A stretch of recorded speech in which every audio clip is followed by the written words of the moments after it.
Now the latest from ITV News Meridian in the south.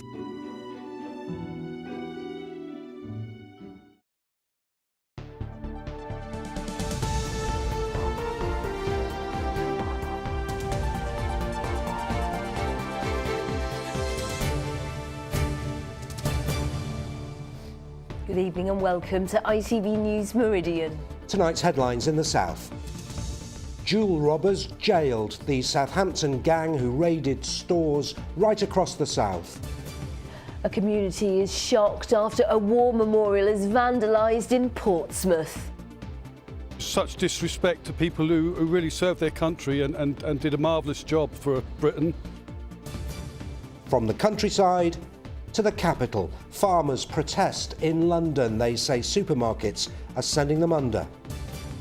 And Lucky Lucy, just one of the thousands of animals rescued and rehomed by the RSPCA.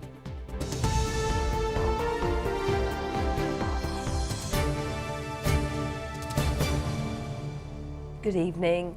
A gang of robbers, all from Southampton, have been jailed for stealing hundreds of thousands of pounds worth of goods. The men, who were all friends, went on a robbery spree targeting jewellery shops and shopping centres in Dorset, Hampshire, Wiltshire and East Sussex. They did everything they could to avoid being caught, from wearing forensic-style suits to using multiple mobile phones.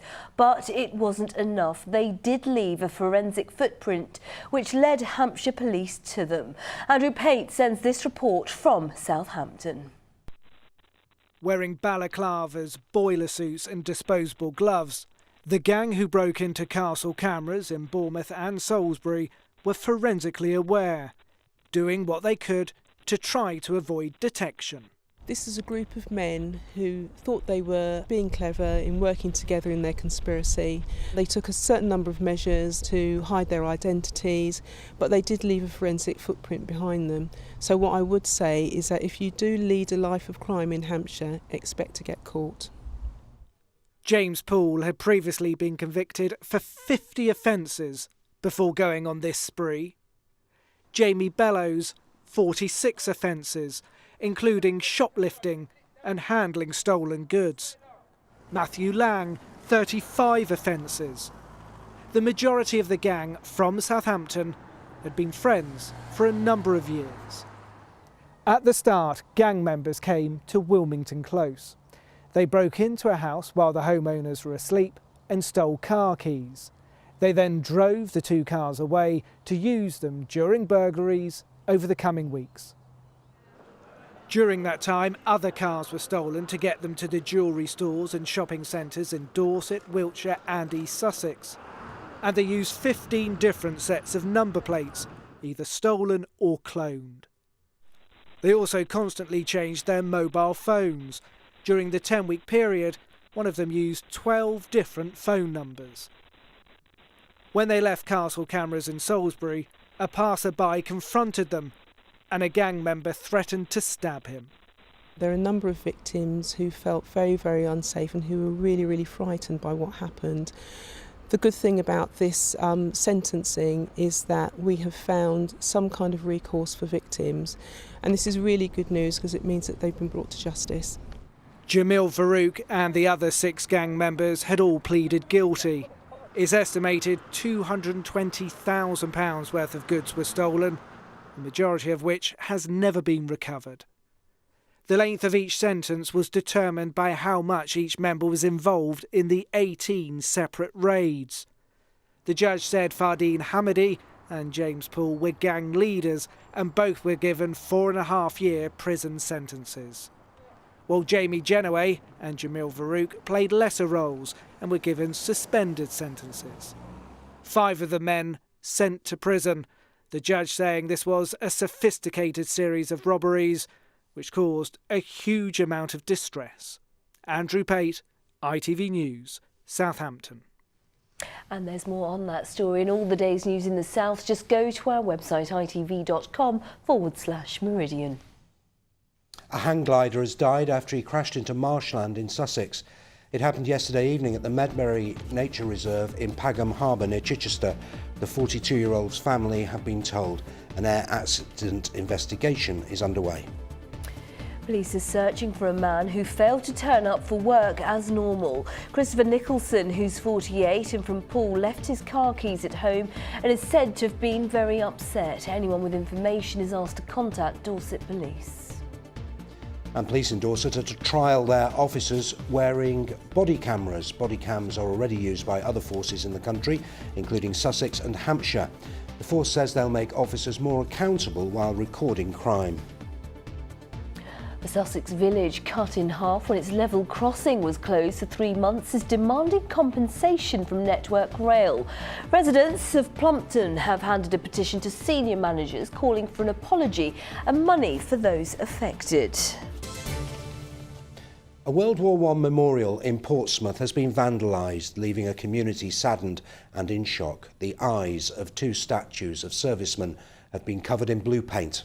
Well, police say they are studying CCTV of the area to try and catch the person responsible. Kerry Swain has the details. Eyes that witnessed the horror of war, blinded by vandals. Blue paint defacing 2 gunners, a soldier and a sailor.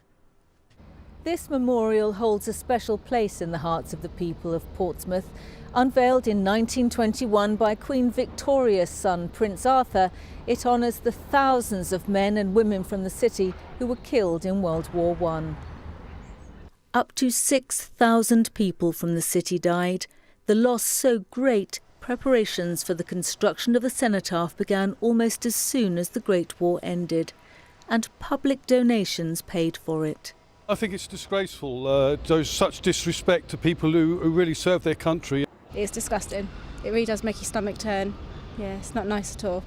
I think it's disgraceful that people would do this. We're a proud city, we have a proud maritime history, and we're proud of our armed forces that are here, whether that's Army, Marines or whether it's the Navy, and the people here, especially people that have served before, etc., or their families, I'm sure will be deeply disturbed by this.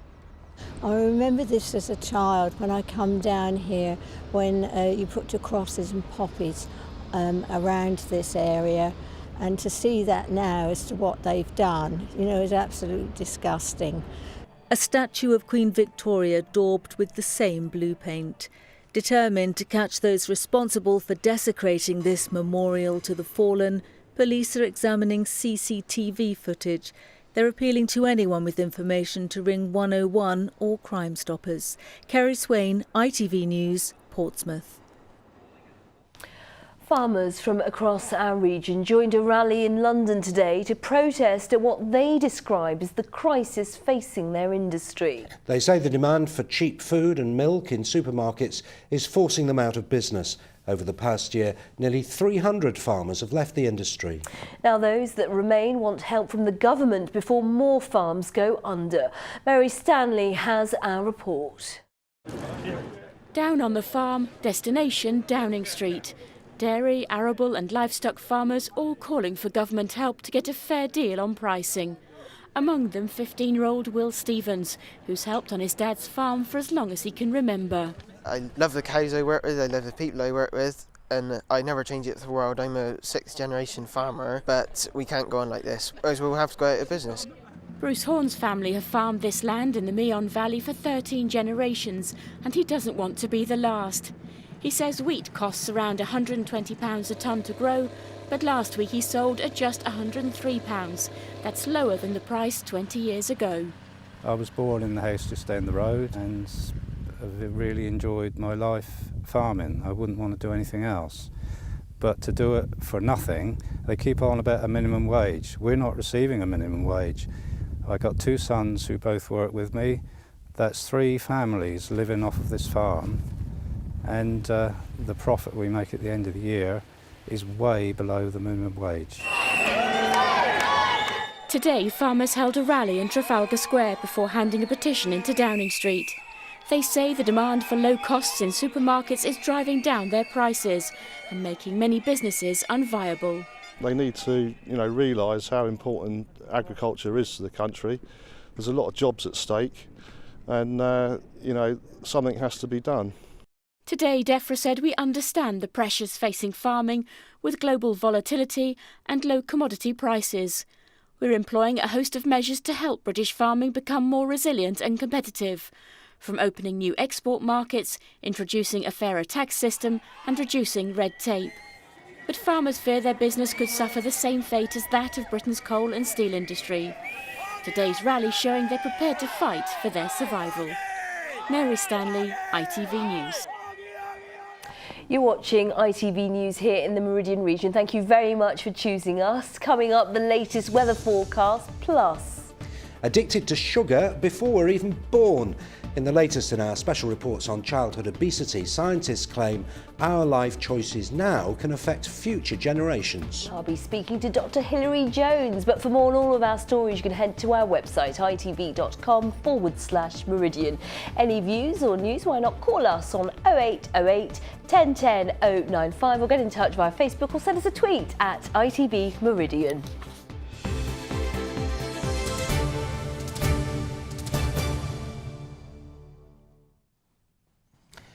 And the ITV Evening News continues with the national and international news at 6:30. The news of that, here's Mary Nightingale. A manhunt for the Brussels terrorists. Police search for a suspect caught on CCTV and identify 2 of the suicide bombers. Concern grows for a British man who hasn't been seen since the explosions. The city of Brussels falls silent to remember those killed in the attacks. And here, junior doctors announce their first ever full walkout next month. We do join Mark Austin in Brussels and me here in the studio at 6:30. Now it's the destination of thousands of commuters from our region every day, many of whom face regular delays, disruption and overcrowding. But now £800 million is to be spent improving Waterloo, London's busiest railway station. It'll see longer platforms along the Reading line and a new fleet of trains for South West train services. But following yesterday's terrorist attacks in Brussels, does a bigger and better station mean a safer station? Richard Slee has more.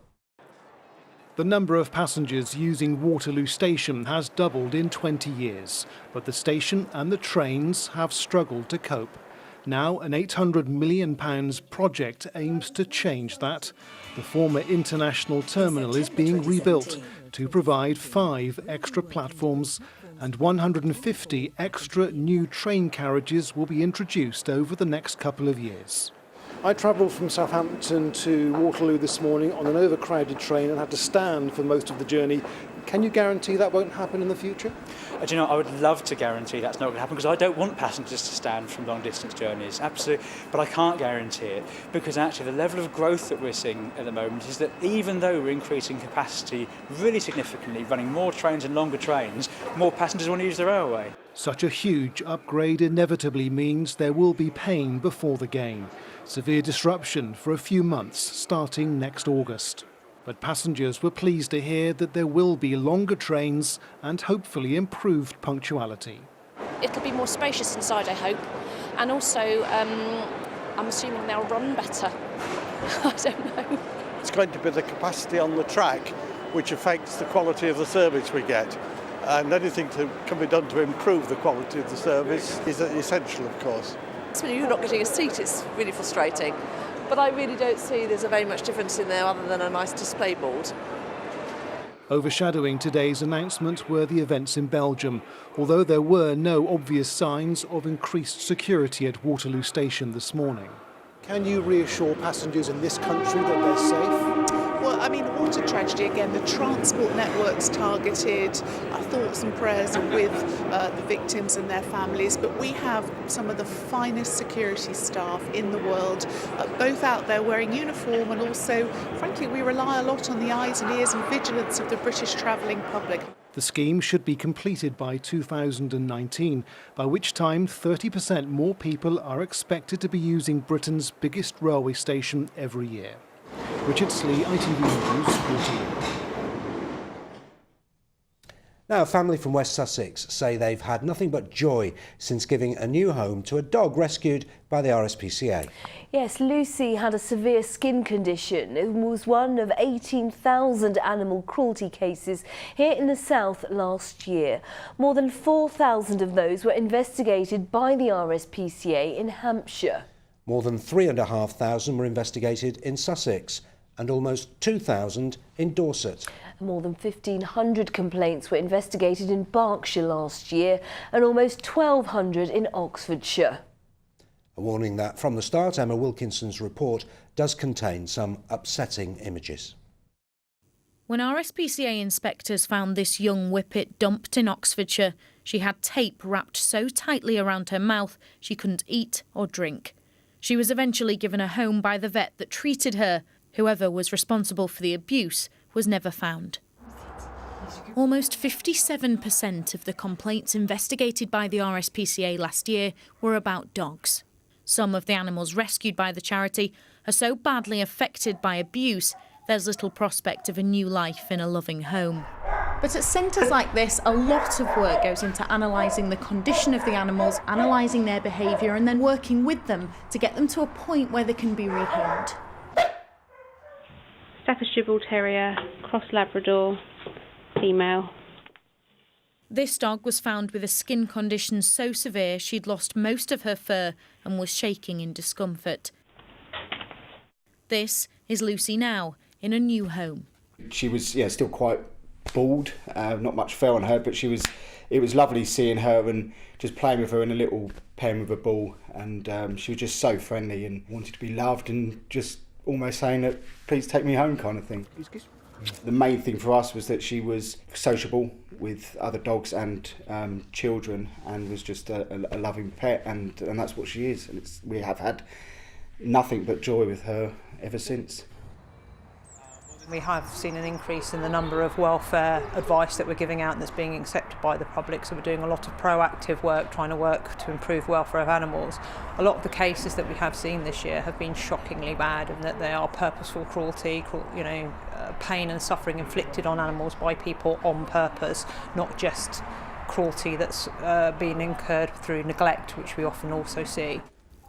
Lucy's owners helped ensure she made a full recovery, but the RSPCA says the level of depravity seen last year is a reminder that there are still animals out there suffering at the hands of those who are meant to care for them. Emma Wilkinson, ITV News.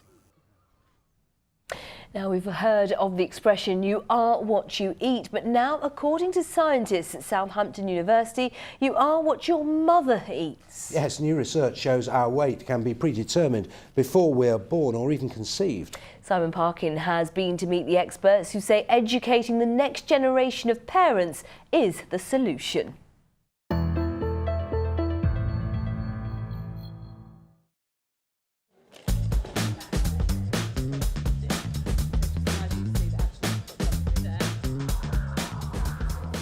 Welcome to the Life Lab. It's a project aimed to educate children about obesity and health, but it's not just about this generation. It's getting them thinking about the health of future generations as well.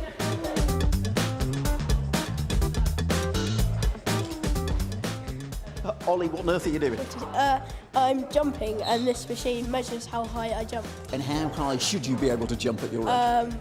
Probably about 45. Okay, so let's have a look. You 47, so you did better than planned. Yeah. So you're obviously quite fit then. Yeah, I exercise a lot, I think. So Adam, you're doing your blood pressure. How's it looking? Don't know yet. We just started it. I'm hoping for about 90 to 140. Now you sound quite clued up then about health. Do you take this sort of thing seriously? Well, not as much as probably should at our age, but I do look out for it. Researchers at the University of Southampton have found that your weight can be predetermined before you're born. And what's more, the years leading up to parenthood are equally important. A mother's nutrition can trigger changes in her child's appetite centres and metabolism, increasing the risk of obesity in later life. 4,000 pupils have visited the Life Lab to learn how the choices they make now can affect future generations. Engaging them with thinking about their future health is quite difficult, but actually thinking that what they do now is going to have an impact on their future children really seems to be a powerful message for them.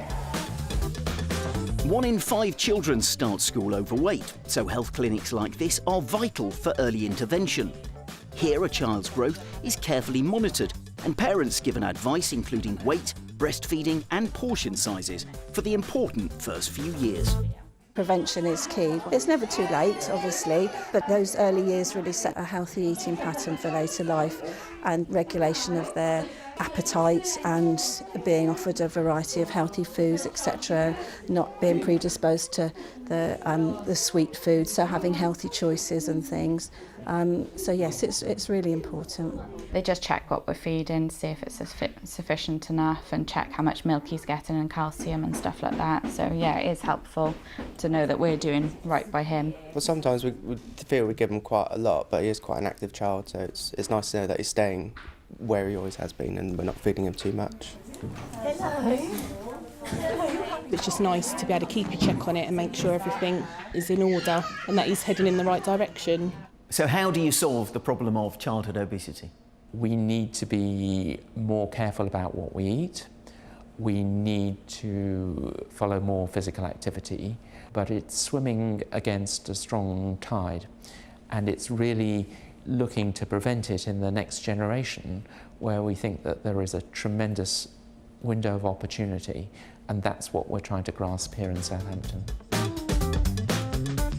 For many years, the focus has been on the dangers of smoking and alcohol during pregnancy. Now, the challenge is to tackle the obesity crisis. The South is leading the way in putting the research into practice, helping future parents and future generations. Well, I'm pleased to say we're joined in our London studios by Dr. Hilary Jones, who has been a GP in our region for many years and, of course, is a regular face here on ITV. Dr. Hilary, thank you so much for joining us. Have we left it too late to change people's lifestyles, do you think?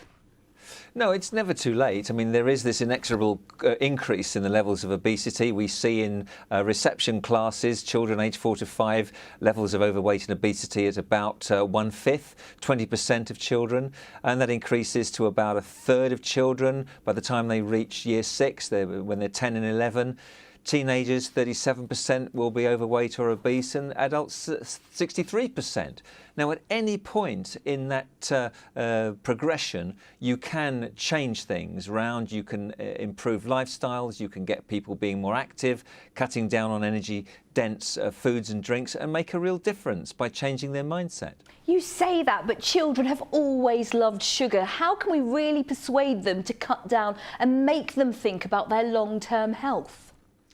Well, I think part of the responsibility comes from parents, because if we introduce sugary things to children at a young age, in whatever quantities the child demands, then we are fueling an addiction to the taste of sugar, which is very powerful. It ticks the pleasure pathway in the brain, and children will want more and more sugar. I think parents can say, well, yes, you can have a sugary drink as a treat now and again, but not every day, and not several drinks every day, because there's lots of research which shows that if you just give a child one carbonated, fizzy, sugared drink every day, you increase their calorie intake by 10%, which is considerable.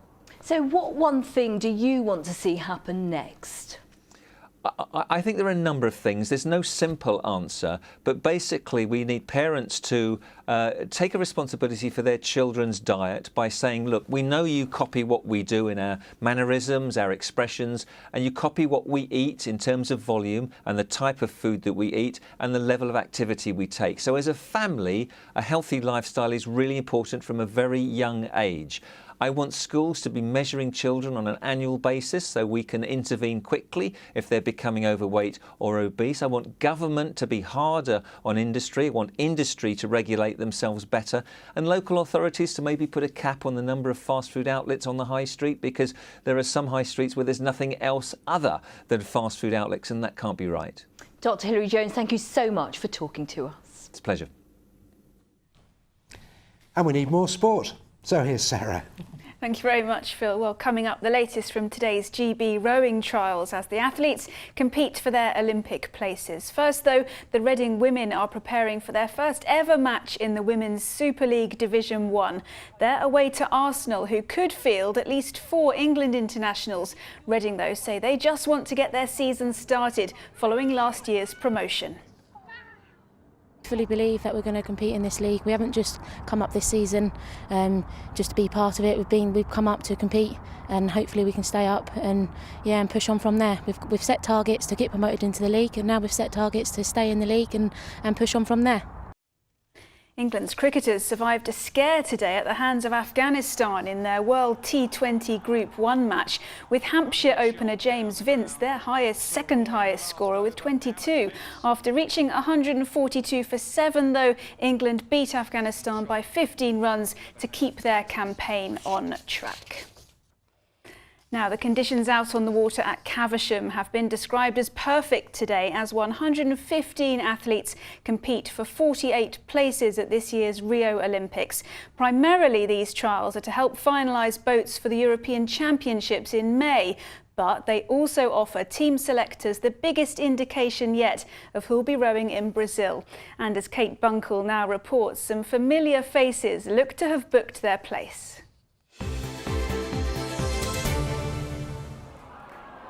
ITV Meridian Sport Report, sponsored by WeWantAnyCar.com, the Cash for Cars website.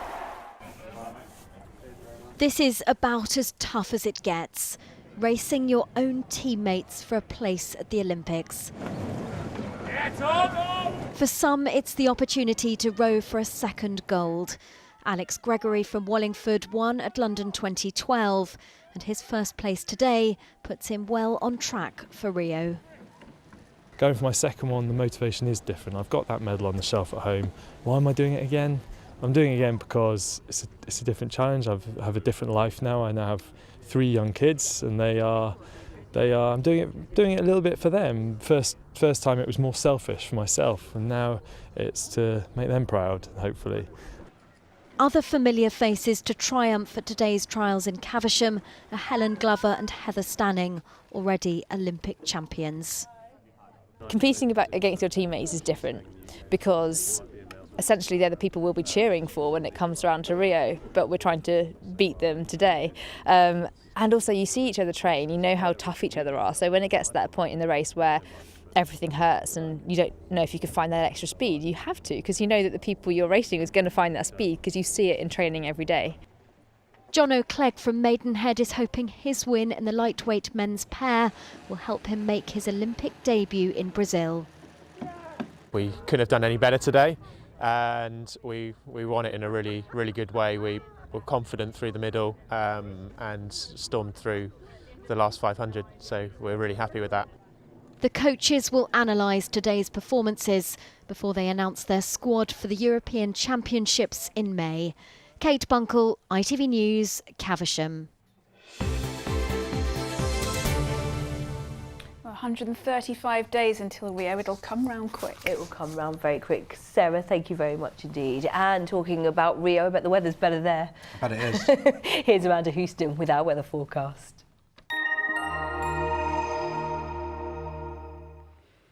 Hello and a very good evening to you. Well, the weather has been fairly quiet across the region this afternoon, but a change is coming our way. So on Thursday, we are expecting some outbreaks of rain. Good Friday, however, if you are making plans, it is looking mostly dry with some lovely spells of sunshine, but make the most of it. The rest of the bank holiday weekend is turning unsettled once again. Now, for the rest of tonight, though, it's a generally calm and quiet story. There will be some clear skies out there, so it will be chilly at first, but then overnight that cloud will continue to increase, and that's going to take many of us into quite a grey start to the day tomorrow night. We'll be mostly dry to begin with. There may even be the odd glimmer of brightness, I think, the further east that you are, but it won't be long before it clouds over everywhere, and eventually a band of rain will be tracking its way across the region. Now, most of that rain will be light and patchy, but it is going to linger into tomorrow evening. The winds will freshen. You can see them feeding in from a southwesterly direction, and it's going to feel fresher than of late. We're looking at highs between 8 and 10 degrees. That's 50 in Fahrenheit. Now, by the time we get to Good Friday, that band of rain I showed you before is eventually going to clear its way south and eastwards. So we've got a ridge of high pressure building, which means for most of us a decent day to come with some lovely spells of sunshine. But if you feast your eyes out towards the Atlantic, you can see we've got this area of low pressure here. That is eventually going to drive these weather systems our way, which means for Saturday and Sunday it's going to be unsettled with further spells of rain. Bye-bye.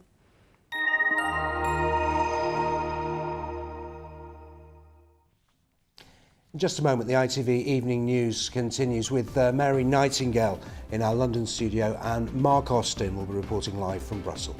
For now, though, from the team here at ITV Meridian, thank you very much for watching. We will all see you here same time tomorrow. Bye-bye. Bye for now.